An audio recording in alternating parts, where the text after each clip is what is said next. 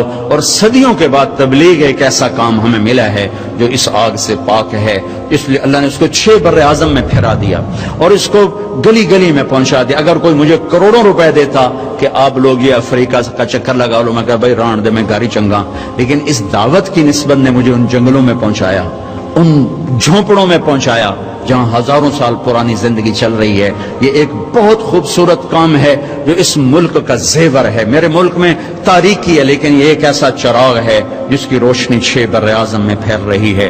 یہ ایسا خوبصورت نظام ہے جس نے 6 بر اعظم کے انسانوں کو ایمان بھی پہنچایا ہے، کلمہ بھی پہنچایا اور لاکھوں غیر مسلموں کو ایمان میں آنے کا راستہ دکھایا ہے. میں آپ سب بچوں سے کہتا ہوں کسی سیاسی تحریک کا حصہ نہ بنو، کسی سیاسی پارٹی کا حصہ نہ بنو، کوئی نعرے بازی نہ کرو. جو بھی آئے گا اپنا جیب لے کر آئے گا، اپنا پیٹ لے کر آئے گا. اپنے آپ سے اپنے آپ کو ٹھیک کرنے کی محنت کرو. سب سے بڑی سیاست ہے کہ تم اللہ کو راضی کر لو. جو پڑھ رہے ہو اس میں تم علم والے بنو، صرف ڈگری والے نہ بنو، علم والے بنو.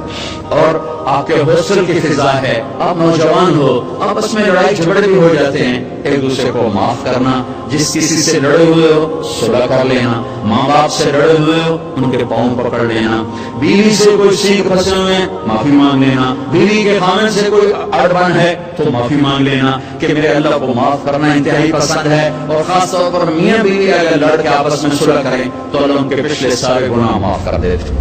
یہ صلح اللہ کو ایسی پسند ہے. تو آپ حوصلے میں پارٹیاں بن کے نہ رہو. آپس میں اگر کوئی جھگڑا لڑائی ہے معاف کرو، معاف کرو، گلے سے لگو، سینے سے لگو. اپنے حوصلوں کو خوبصورت بناؤ قرآن سے، میوزک سے نہیں، قرآن سے. اللہ تمہیں جنت کی میوزک سنانے والا ہے. ایک نغمہ چھڑے گا نا تو ہزار ہزار سال ایک ہی نغمہ تمہیں سناتا جائے گا. تم سر دھنتے رہو گے، تمہارے سننے کا مزہ ختم نہیں ہوگا. پھر جب اللہ خود اپنے چہرے سے نقاب ہٹا کر اپنا دیدار کرا کے اپنا قرآن سنائے گا تو سر سے لے کر پاؤں تک تمہارے اندر میں وہ نشہ اور روحانیت اور وہ سرور سرایت کرے گا کہ جب اللہ سنائے گا تو صرف کان نہیں سنیں گے، پورا باڈی کان بن جائے گی، ہر سیل کان بن جائے گا اور اللہ کی آواز تمہاری روح میں سرایت کرے گی اور اللہ اعلان کرے گا وہ کہاں ہیں جو دنیا میں گانے نہیں سنتے تھے. اعلان ہوگا.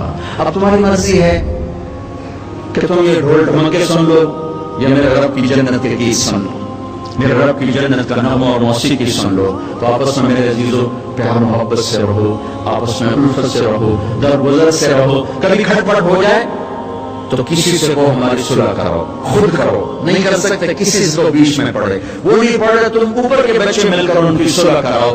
نفرت سے نہ رہو، محبتوں سے رہو. اور قومیت کی بنیاد پہ نہ چلو، امت کی بنیاد پہ چلو، امت کی بنیاد پہ چلو. والدین سے کہتا ہوں اپنے بچوں کے رشتے میں قوم کو نہ دیکھو، دینداری کو دیکھو، نیکی کو دیکھو. یہ ہم اپنی قوم سے باہر نہیں کرتے.